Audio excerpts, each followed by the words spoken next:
Hello my friends, my name is Stephen Bedall. It's great to be back on the official Cubase YouTube channel, and I'm so excited to kick off this series of video tutorials on the subject of writing, mixing, and mastering synthwave music in Cubase. Throughout the series, we'll be using Steinberg plugins and virtual instruments exclusively so you can easily follow along. We'll be taking a close look at Retrolog, and I'll also feature some of the incredible expansion packs for Retrolog, specifically Neon Drifts and The Void, which are perfect for the kind of music that we're going to be writing. Not only that, but we'll also be making use of the Nightcall Synthwave sample pack, which comes with Cubase. Writing synthwave music is incredibly fun because it blends nostalgic 80s vibes with modern production techniques, allowing you to create tracks that feel both retro and innovative. I think you guys are really going to enjoy this, and by the end of the series, when all is said and done, we're going to have something that sounds like this.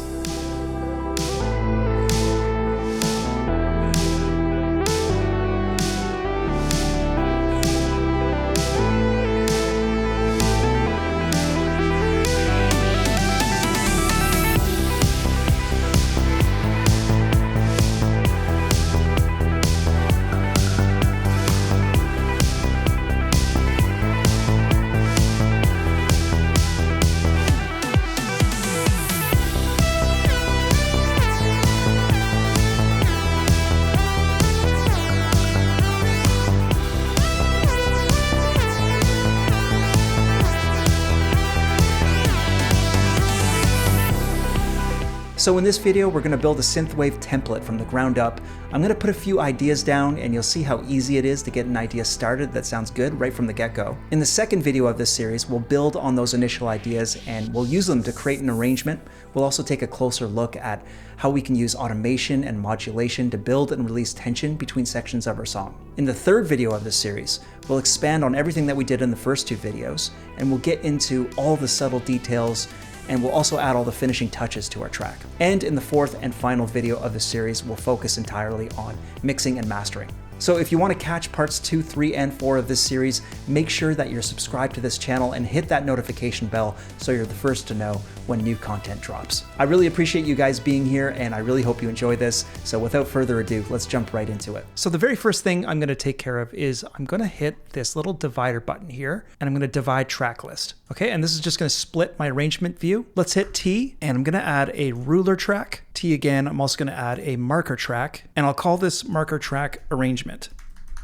Okay, highlighting both of those, and I'm going to drag them up top. Cool, and I'm going to change bars and beats to seconds. So that's how I like to set things up initially. We'll come back to using the marker track later in this series as we start to develop some ideas. So where I like to start with my synthwave tracks is with the drums and the bass. I'm going to hit T again, and I'm going to start a folder track. Let's call it drums. As we start to develop more drum layers, percussive layers, they're all going to live in this drums folder. Okay, so T again, and let's pull up an instance of Groove Agent. Let's take a look at what we got in the Nightcall Synthwave pack. So starting with my kick, got lots of options here. I think I'm going to just start with this first kick here. I like it. Let's drag that in to C1. Okay, searching snare. Okay, I like snare number 2 here. It's nice and punchy. I'm going to drag that into D1. Let's also see what we can find in terms of hi-hats and toms. So hi-hat 1 and 2 are both going to work for me. Let's drag those in. And lastly, let's find some toms. Okay, this tom is perfect. And come to think of it, I can actually just use the same tom sample. I'll just option click it, drag it over here, and drag it over here as well. And I can just pitch them down. So like, for example, if I just pitch this down 5 and pitch this one down 10, what would that sound like? Nice. That sounds pretty cool. Sometimes I'll do a little tweaking on the samples in terms of volume, pitch. For example, this snare here, I might shorten the sample time a bit just to see if that sounds cool. It's a bit snappier. Let's see what this sounds like.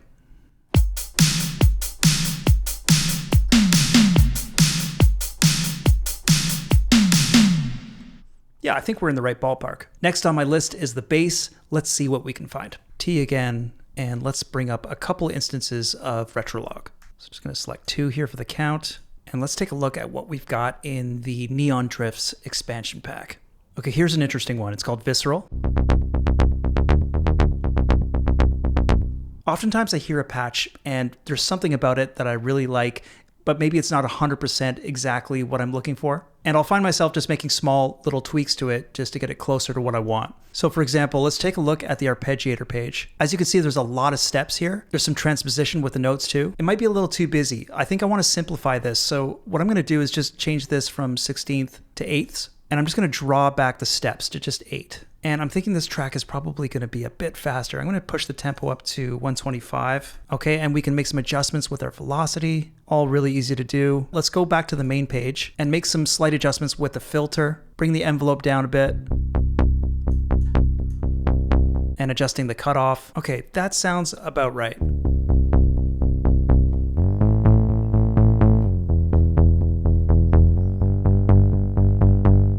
Now, I also want a sustained bass patch as well. I find it really useful to toggle back and forth between an arpeggiated bass patch and a more sustained one, depending on where we are in the arrangement of our track. So still in the Neon Drifts expansion pack, and check out this patch. This is called Soft Bass Boy, and this is pretty much perfect.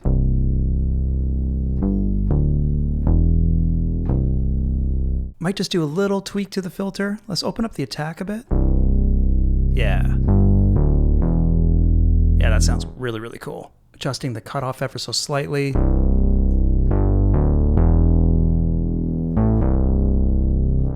Awesome. So let's set up a folder for ARPs. And I'm also going to pull 2 instances of Retrolog into that folder. Arpeggiated synths are such an integral part of the 80s sound, not only for synthwave, but for pop and dance music in general. There is a ton of different ARP patches that we can choose from in Retrolog, and there's also different ways that we can set up an arpeggiator. Let's take a look at what we've got in the void here. Okay, so here's a patch called Dark Material. This one sounds really cool.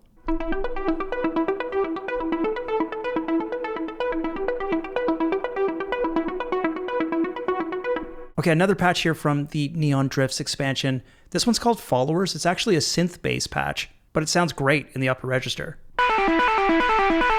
Like, we could use that and build an arpeggiated sequence with it. For instance, we could use a MIDI effect over here. Let's throw some Arpeggi on it.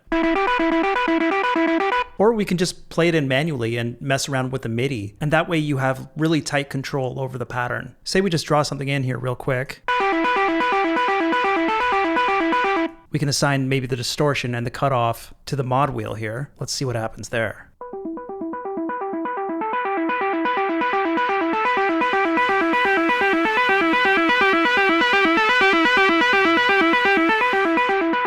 So using an arpeggiated sequence like this, it's so effective for building tension and excitement throughout the track, especially when you're automating some of these parameters or assigning it to the mod wheel. Okay, I'm going to start a folder track for pads, and there is also a Retrolog patch that I've got in mind. This is part of the Neon Drifts expansion pack as well, and one that I've used a few times now. It's called Power Mullet. Great name. I'm going to push up the release time. Okay, that sounds cool. I'm going to rename that, and we'll come right back to that in a bit. I may also add a few other pad patches into this folder as we develop the track a bit more, but I'm just going to use that one for now. Okay, another folder here for leads, and we should definitely color this hot pink. There's actually 2 patches that I'm going to pull up from Halion that I use all the time. First one is called Vintage Glide Lead.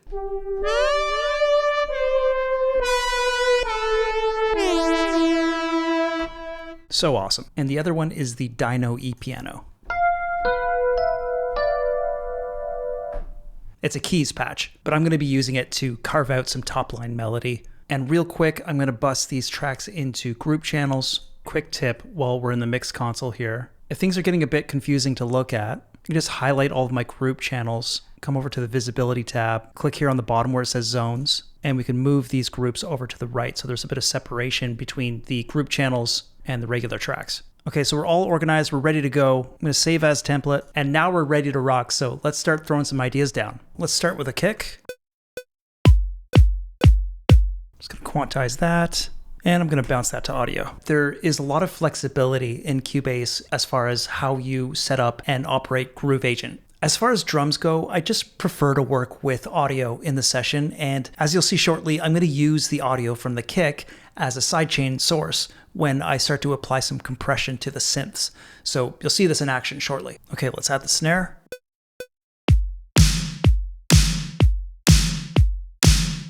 quantizing that. And I want to make sure that the velocities are even. We can just select all of the MIDI and just punch in, say, 90. And I'm going to hold down Command and Enter, and that's going to fix the velocity. And let's bounce that down and copying those snares out. Okay, hi-hats. Bring that hi-hat volume down a bit. And let's come over to this visceral bass patch.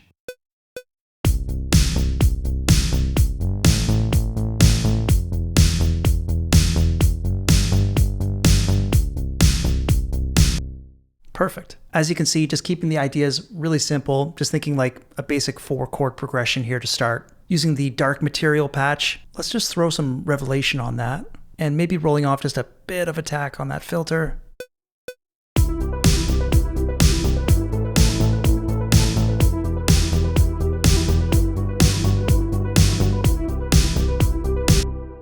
Okay, yeah, cool. I like it. And coming over to the power mullet, let's add some chords.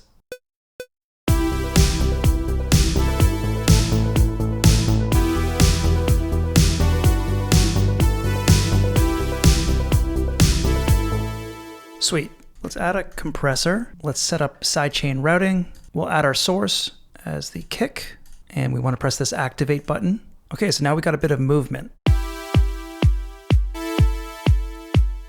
And we could do the same thing to the dark material ARP. If we just option click this compressor, use our kick as the sidechain source. I'm going to draw in a pattern here using the followers ARP patch, kind of like we did before, and just going to see how this sounds. Going to copy that out and maybe change the note for the last chord. Let's maybe try a bit of sidechain compression on that ARP as well, and let's see what that sounds like.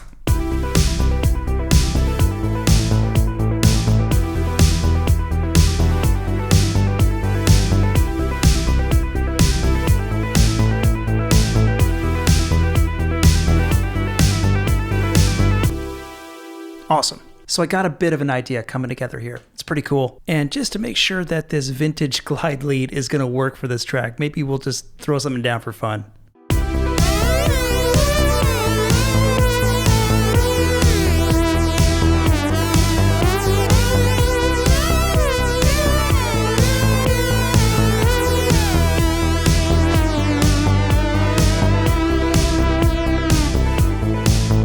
Nice. I think we're onto something. All right, that's gonna do it for this video. I hope you guys enjoyed that. I hope it got you inspired to write some synthwave music yourself. And in the next video, we are going to create an arrangement for our track and we'll expand on these ideas. Super excited for that. So again, make sure to subscribe to this channel if you haven't done so already. Hit that like button for me and share your thoughts in the comments below. My name is Stephen Bedall. It's been a pleasure. I'll see you in the next video.